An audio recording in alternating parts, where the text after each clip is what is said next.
India 2030 तक चाहता है कि अपनी जो डिफेंस की डिपेंडेंसी है वो ड्रोन के हवाले से बहुत ज्यादा स्ट्रांग होनी चाहिए, बल्कि वो कहते हैं कि दुनिया में सबसे ज्यादा होनी चाहिए।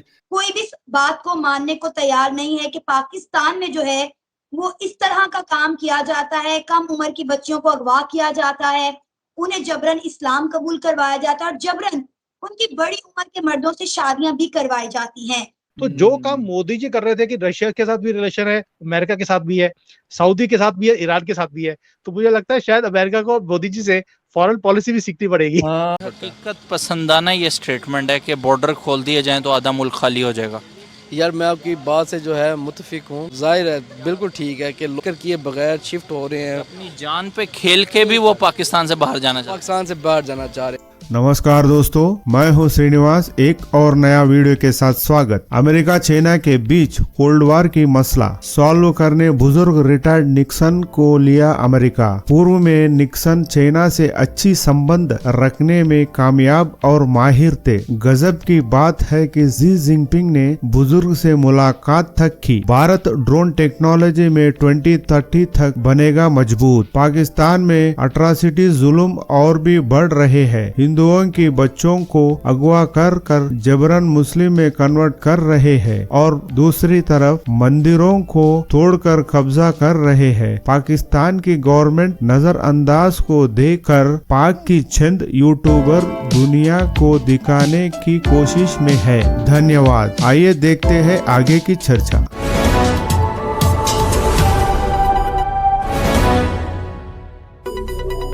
बिकॉज चाइना और अमेरिका की जो आप दूरियां बोलते हैं वो गर्मी सर्दी नहीं है, गर्मी में अब कन्वर्ट हो रही है। एक दूसरे को आंख दिखाने की बात हो रही है। ऐसे जुल्म ना करें और हमारे माँ बहनों को इतने यानी कि जो दुख भरी कहानी है ये ना दें, क्योंकि ये हम दुख नहीं सह सकते। ये दुख ना दें हमें। हम भी पाकिस्तानी हैं, हम आजाद रहना चाहते हैं, हमें आजाद रहने दो, हमारी बच्चियों को आजाद रहने दो। फकार भाई, क्या होता है कि हमारी जो डील है अभी हुई है, अभी महीना हुआ है, उसको आने में 5 साल 10 साल लगेंगे। लेकिन चाइना ने क्या बोला है कि जो आप इंडिया को इतनी टेक्नोलॉजीज ट्रांसफर कर रहे हो, हमें नहीं कर रहे, आपको ये ट्रांसफर हमें भी करनी पड़ेगी। अब अमेरिका के पास चॉइस है कि वो इंडिया को ट्रांसफर करेगा या चाइना के साथ करेगा। चाइना में तो इंग्लिश स्पीकिंग भी नहीं, वहां पे इनको बहुत दिक्कत आती है। अब जो जैसे बड़ा मसला, बहुत बड़ा इशू है, लैंग्वेज का भी इशू है, खाने पीने का इशू है। सेकेंडली चाइनीज जल्दी से मिक्सअप नहीं होते किसी के साथ। अब इंडियंस तो है, हर एक के साथ जप्फी डाल लेते हैं। आपने मोदी जी को देखा, सबके साथ जप्फी डाल लेते हैं। तो अगर अमेरिका को कोई प्रोडक्ट बनाना है और बेचना है, वो चाइना जाएगा तो चाइना में तो ऑलरेडी 100 कंपनी है जो वही सेम प्रोडक्ट बना रही है। तो लोगों के पास चॉइस है कि मैं महंगा आईफोन खरीदूं कि हुआवे खरीदूं। बट इंडिया के अंदर वो नहीं है। अगर आईफोन है तो आईफोन ही बिकेगा, बिकॉज हमारा कोई अपना फोन या कोई और चीजें उसके पैरेलल नहीं है। तो अमेरिका इंडिया को इग्नोर नहीं कर सकता, कुछ भी करे। बड़ी पावर्स हैं, एक बड़ी मार्केट्स हैं, इन दोनों को खुश भी कैसा रखा जाए और कंटिन्यू भी कैसा रखा जाए और दोनों को नाराज भी ना किया जाए। तो जो काम मोदी जी कर रहे थे कि रशिया के साथ भी रिलेशन है, अमेरिका के साथ भी है, सऊदी के साथ भी है, ईरान के साथ भी है, तो मुझे लगता है शायद अमेरिका को मोदी जी से फॉरेन पॉलिसी भी सीखनी पड़ेगी। इंडिया 2030 तक चाहता है कि अपनी जो डिफेंस की डिपेंडेंसी है वो ड्रोन के हवाले से बहुत ज्यादा स्ट्रांग होनी चाहिए, बल्कि वो कहते हैं कि दुनिया में सबसे ज्यादा होनी चाहिए। क्या देख रहे हैं आपको कि वाकई अब ऐसा होने जा रहा है कि जो दूसरी हमारी फोर्सेस होती है, नेवल है, एयर फोर्स है, या फिर हमारी ग्राउंड फोर्सेस होती है जिसको हम आर्मी कहते हैं आम अल्फाज में, क्या लग रहा है आपको कि बिल्कुल ही उस तरफ इंडिया चला जाएगा कि टोटल, जिस तरह भी रशिया में हमने कुछ एग्जांपल्स देखी हैं इस तरह ड्रोन्स की, सीरिया में हमने देखी, कुछ और जगहों पे नजर आई?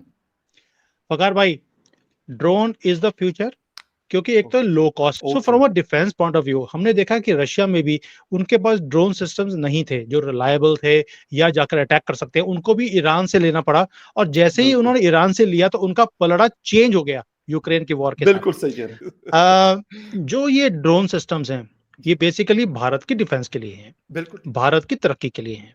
तो हमने सिर्फ डिफेंस की डील नहीं करी है, हमने एग्रीकल्चर की डील भी करी है। फकार भाई, हमने वो वाला ड्रोन भी किया है, बना रहे हैं, जिसमें ड्रोन उड़ता है फील्ड के अंदर, तो जो नीचे वीड्स होती हैं तो उसको अटैक करेगा और वो पर्टिकुलर वीड खराब हो जाएगी खत्म हो जाएगी और जो बाकी का प्लांट है उसको इफेक्ट भी होगा नहीं विदाउट मेडिसिन, सिर्फ लेजर के साथ। So we are working on these things जो कि कंट्री की तरक्की के लिए, कंट्री की डिफेंस के लिए वो काम आएगी। हमें खतरा सिर्फ चाइना से या पाकिस्तान से नहीं है, आज की डेट में हर एक कंट्री को पूरे वर्ल्ड से खतरा है। हमें तो अब पाकिस्तान इंडिया में हमें खतरा बाहर से कम अंदर से ज्यादा है। बिल्कुल कोई भी इस बात को मानने को तैयार नहीं है कि पाकिस्तान में जो है वो इस तरह का काम किया जाता है, कम उम्र की बच्चियों को अगवा किया जाता है, उन्हें जबरन इस्लाम कबूल करवाया जाता है और जबरन उनकी बड़ी उम्र के मर्दों से शादियां भी करवाई जाती हैं। आज नहीं, ये 20 तारीख को वाक़या है जो कि कल का दिन है। तो तकरीबन शाम के समय से यानी कि दिन के समय से हमारी 3 बहनें जो कि सेठ लीला राम की बच्चियां थी, तो उनको यानी कि जबरन ही जैसे कहते हैं अगवा किया गया और उनका धर्म परिवर्तन किया गया। अभी उनके जो घर के हालात और उनके जो मकसद फैमिली के हालात है बहुत ही यानी कि अफ़सोस जैसे करने वाली बात है। उनका फैमिली रो-रो के उनका कोई भी हाल नहीं हुआ। तो हमारी यही रिक्वेस्ट है, ये एक विनती के हिसाब से जितने भी हमारे यानी कि पाकिस्तान में और दुनिया में जितने भी हमारे सियासतदान और हमारे जैसे हमारी हुकूमत है, इनसे हमारी अपील है कि हमारी बच्चियों को ऐसे जुल्म ना करें और हमारे माँ बहनों को इतने यानी कि जो दुख भरी कहानी है ये ना दें, क्योंकि ये हम दुख नहीं सह सकते, ये दुख ना दें हमें। हम भी पाकिस्तानी हैं, हम आज़ाद रहना चाहते हैं, हमें आज़ाद रहने दो, हमारी बच्चियों को आज़ाद रहने दो। घर के पास ही यानी कि मेरे खुद के रिश्तेदार थे, जो कि सिर्फ 12 साल की बच्ची थी, सिर्फ 12 साल की क्या उम्र होती है, उनको यानी कि धर्म परिवर्तन किया गया था। वो मेरे रिश्ते में बुआ की बेटी थी, फूफो, उनकी बेटी थी, वो भी अभी तक नहीं मिल पाई। और इसके अलावा बहुत ही ऐसे हम आपको क्या बताएँ, आप अक्सर जिसमें से यानी कि हर साल कुछ सोशल मीडिया पे आते हैं किसकी आवाज़ दबाई जाती है और ये नहीं कहते कि तकरीबन जैसे कि 1000 लड़की की जिसमें 4-5 वापसी आ सकते, इसमें और कुछ भी यानी कि वापसी नहीं आ सकती। और आप मानेंगे नहीं, इसके अलावा हम आपको एक बात बता देते हैं कि जो ज़िला भावलपुर और ज़िला रहमियार खान में जो एक और चीज़ है कि हम कहीं भी जाते हैं ना खाने-पीने के लिए और हमारे जैसे अभी गर्मियों का मौसम चल रहा है, तो रेडियो पे जाते हैं, हमारा जो बर्तन है पानी के लिए पीने के लिए बर्तन है, वो रेडी के बिल्कुल जैसे टायर है ना, टायर के नीचे रखा जाता है और वो भी आप समझ रहे हैं कैसा बर्तन होता है। तो ये भी हमारे यानी कि यहाँ पर होता है और मैं यार जो इंडिया है वो इस हिसाब से टेक्नोलॉजी के हिसाब से तो बहुत आगे हमसे निकल चुका है। उसमें जो मेरी फील्ड है वो सॉफ्टवेयर की है, तो उस हिसाब से मैं आपको बताऊं तो इंडिया जो है हमसे बहुत ज़्यादा आगे है। उसकी कुछ कह लो वजूहात में से एक ये भी हैं कि बहुत बड़ी कंपनीज जो हैं हमारी, लाइक गूगल है, टेस्ला है, पेपाल वगैरह, अमेज़ॉन, ये सब जो हैं इंडिया में जो है इंडिया में है। तो उस वजह से जो है उन्हें बहुत ईजीनेस है अकाउंट्स बनाने में, लाइक पेपाल, अमेज़ॉन के अकाउंट्स बनाने में। हमारा इमेज थ्रूली शुरू से ही ख़राब निकला है।